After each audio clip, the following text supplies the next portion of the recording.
Our first guest tonight is one of the funniest people on TV. Jimmy Carr is one of Britain's most popular comedians. Bursting onto the stand-up scene in the early 2000s, he made an immediate impact thanks to his razor-sharp one-liners. I went out earlier to get a cup of coffee. Someone came up to me and said, "Are you Jimmy Carr or do you just look like Jimmy Carr?" I said, "Both." Over the years, he's had 11 sellout tours and hosted numerous TV shows, including 8 Out of 10 Cats and the Big Fat Quiz of the Year. And now, he brings us his brilliant new book that is part memoir and part self-help manual, Before and Laughter. Ladies and gentlemen, please welcome Jimmy Carr!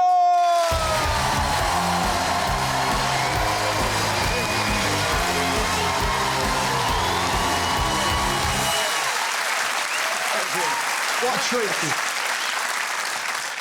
It feels quite odd to be on the telly with you. I spent a lot of time with you, but that's what feels so strange. I had to write the biog and announce you. Yeah. So normally we'd meet up for a coffee, but it wouldn't be like, when I arrive at the shop, ladies and gentlemen, I'll be having a coffee with Jimmy Carr, and then... Yeah. I would prefer if you did that when we were... I'd rather Jimmy's been to the toilet, but I'll welcome him back. So, you've got a new book out called Before and Laughter. I didn't want to call it that. I know you didn't. Tell everyone what you wanted to call it. I wanted to call it Jim Will Fix It. Yeah.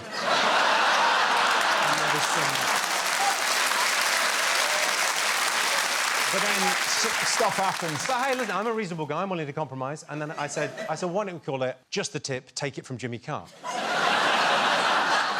Again, there was some pushback. Jesus. Somewhat ironic, given that title. Yeah. But what is the book about? It's 20 quid. Depends where you buy it, really. Yeah. The book's Come on, that's all right, man. The book is, I'd say it's half autobiography. Yeah. It's like, but then it's kind of life lessons, and it's like, it's basically self-help. It's like, and all self-help says the same thing. It basically says, you know, hard choices now, easy life later. And that's it, but it's like, it's the lessons of, like, I think stand-up made me a better person. So it's a little bit of, I was in my mid-20s and I was lost, and I wanted a more interesting life, and I left and joined the circus of stand-up comedy and met people like you, and I had a better time, and I want that for everyone. I want everyone to find their purpose and have a better life. So, is it true that you sort of wrote it with your kid in mind? Yeah, I had a kid yeah, everyone had a kid in lockdown, didn't they? I think it was mandated. It was like masks. Wear a mask, wash your hands, have a kid. I'm late to the party. I'm quite old to be a first-time dad, but it's that thing where... There's a great quote about, like, becoming a parent where it's like having a medical procedure where your heart now lives outside your body. Yeah. And it felt like such a sort of incredible... you know, I felt so kind of changed by it. I mean, I was worried it was going to change me as a comic, and it hasn't. Yeah. There's the thing that happened like, on the day that that he was born. He was, like, premature, so I had to go out. You know the baby grows, the tiny little baby grows? You get them as a parent before you go into... You've got, like, a grab bag, and it's got the baby grows in. And he was, like, dwarfed by those, because he was so tiny. Yeah. So I had to go out and buy, on the Edgware Road in London, these Premi baby grows, these tiny, tiny ones.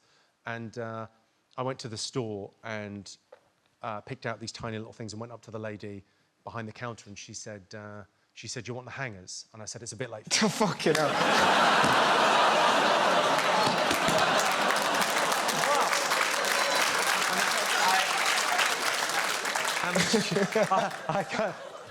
I went, I still got it. I still got that edge. So what I like about the book, when you spoke about this before, is that it shows a side of you that people aren't necessarily aware of.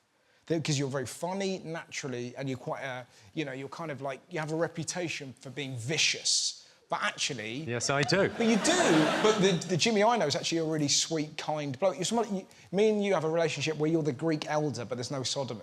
Do you know what I mean? You saying no sodomy because it's on TV? Exactly. But do you know what I mean? It's kind of nice and deep, and it is kind of a self-help I wanted it book. to feel like, if we went for lunch and a walk, right? It's kind of, you know, lockdown kind of walk and a coffee. Yeah. I wanted it to feel like someone knew me like that after reading the book. Yes. I wanted that to be kind of the impression of it, or the idea that it's not... You know, I mean, I like telling jokes, but I don't really like small talk.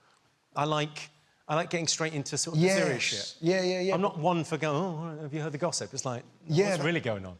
But I suppose the reason to write the book was really... I got a phone call from Adam Kay. You know Adam Kay, that wrote that amazing book, This Is Gonna Hurt, about his time in the NHS being a doctor. It's a remarkable book. If you haven't read that, read that before you read mine. It's brilliant. It's the worst promo ever. He calls me about 2 weeks, 3 weeks into lockdown going, we're going to do a book for the NHS. It's like a charity thing where everyone's going to write 1,000 words about their experience with the NHS. And I wrote about my mother died in Guy's and St Thomas's in, opposite Parliament. And I wrote about that. I wrote about the experience of being there and the pain team and what they did. And it was quite sort of emotional. And I really enjoyed that thing of like going, sort of reliving that. I really enjoyed kind of looking back. And then someone at a publishing house read it and went, hang on, we could sell a few of those. Yeah. And so it spun out of there. It was very nice to do. But even when you talk with such love about your mother, but there's also brutal, sort of classic Jimmy humour, because your mum had narcolepsy, and the way you dealt with that is fantastic. Well, I think that's what got me into comedy. Yeah. My mum had narcolepsy? It's like a sleep disorder, but she had the one where... It's a weird thing. Sometimes you meet people that make no noise when they laugh. Comedians will be aware of it, because sometimes you're looking at the audience and you see someone and they're laughing, but they just do the bobbly head. And my mum had the full-on... She had cataplexy, so she would lose muscular control fully when she laughed. If she lost it, she'd, like, properly... Wow. So, obviously, in my childhood, I was massively motivated to make her laugh, because if she walked in... If she walked in with a tray of teas, if you could say shit funny enough, she'd... Driving was amazing. I, spent my childhood... Driving? That's fantastic. My childhood holding the steering wheel. She lost her shit over something. So my mother had that. Yeah. That wasn't really the sickness. I think she was depressed when I was growing up, and I think it's difficult, I think, when you're growing up to see that, because your home is normal. Yes. You haven't seen anyone else's house. Yeah. So you think, like, oh, sometimes if mum hasn't got out of her dressing gown and it's 5 o'clock, that's normal. Yes. So you're seeing that, and you're dealing with that as a child, and the way I dealt with that was to kind of lighten the mood. So I was there for vibes in my house. I'm sort of like Bez in the Happy Mondays. Oh. This is a lovely I had no image. real abilities, but I was kind of just there to just calm this down. Have you ever sort of gone to a rave and danced like Bez? I'd fucking love to see that. Yeah. Have you? Yeah, I've done all that, yeah. Absolutely. Oh. Got an odd musical life. Yeah. I'm on backing vocals on Ed Sheeran's single. Are you? You know Visiting Hours, that song? How did you... I'm the backing vocals on that. It's me and Kylie Minogue. I know, it's a weird world I live in. No, but no. There has to be a backstory there. You don't just wander into a recording studio.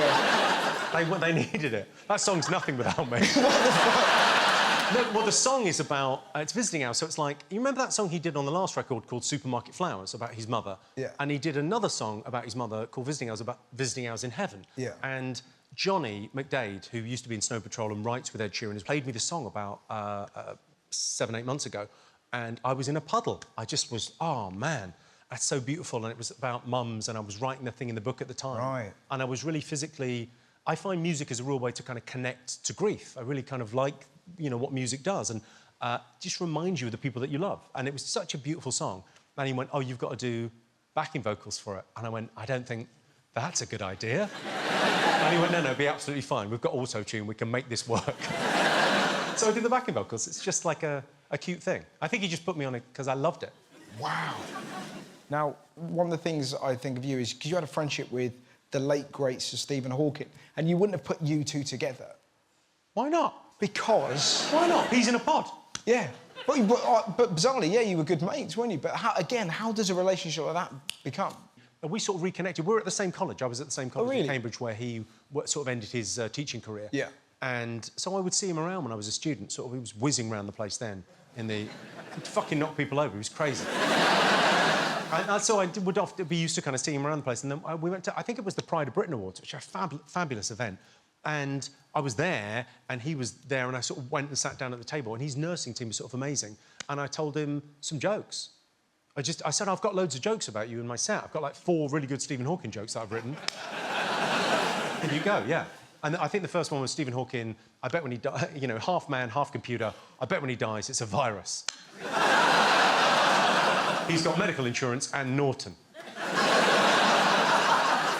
And then he laughed, and it was like, I'm trying to be as inclusive as I can. And then I got a lovely email the next day going, oh, Stephen really enjoyed hanging out last night and chatting. Yeah. And then wanted to come to the gig in Cambridge. So came to the gig in Cambridge and then went for tea before, and then we sort of started going out sort of on the regular. He started coming to parties and... But see, that's the interesting thing, because a lot of people would get offended on behalf of Stephen Hawking in that situation. But weirdly, what you're doing there is actually really super inclusive, and you're just having a laugh. Well, you get that thing where people now will go, Stephen Hawking be turning in his grave, and I would say, yeah, if he had the motor function. It's like no one's more aware of, you know, there's people that like a laugh. I always think at gigs and things, there's people that like a laugh, yeah, come out for a laugh. Yeah. And then there's where comedies actually has a Darwinian advantage. There's places, some people need a laugh. Yes. Sometimes your situation in life, you're in chronic pain or something's going on with you, yeah, and you absolutely need to release endorphins and to laugh and to let off the pressure and stuff. So I find that the people that come and see my shows want to be included and want to be joked with. Yes. And it's that lovely, inclusive... You know, I like to think of myself as an equal opportunities offender. Yeah. I joke about anyone. Interesting talking about stand-up, because we've had discussions about this where you wanted to do sort of more like long-form stand-up. Yeah. Is that something that you're kind of still interested in? I know, I'm trying to change it up at the moment. I'm trying to kind of change my style and get better. I think there'll be a lot of people watching this going, yeah, about fucking time. I think you've got your kind of, you know, comedy heroes that you look at and you go, well, that's great. But then most of the people that I sort of think are, you know, if you're doing a Mount Rushmore of comedy, the sort of four greats, they all made it later. And they all made it in their 40s and 50s. So it's a lovely thing that you go, oh, you're not finished yet. The great thing about comedy is it's a task without end. Yeah. And for anyone who's got, I mean, most people aren't stand-up comedians, but if you have a job that is like a task without end, that you can keep on getting better, that's happiness. Yeah. Totally. But it's like if you're lucky enough to have a purpose, and your purpose could be your family or it could be your career, whatever, it makes life so much easier because you have something that you kind of, the time flies by because you're doing the thing you... Well, I think that's the thing in the book, isn't it? That's the thing I talk about, is the idea that finding your edge is the term I use. You've just got to find the thing in life that you do best, because we live in like a specialist economy, right? Everyone's a specialist, right? I do dick jokes. That's what I've lent into. I'm quite a specialist on brutal dick jokes. Great. But that thing of like getting better at all the things that I'm mediocre at and becoming, you know, an all-rounder. No one needs a fucking all-rounder. If you've got a C in physics, don't try and get yourself a B, because no one needs someone that's mediocre at physics. If you've got an A in English, just lean into that. Yeah, totally, man. Brilliant. Ladies and gentlemen, you should buy the book. It's absolutely fantastic. Please get up for the wonderful Jimmy Carr!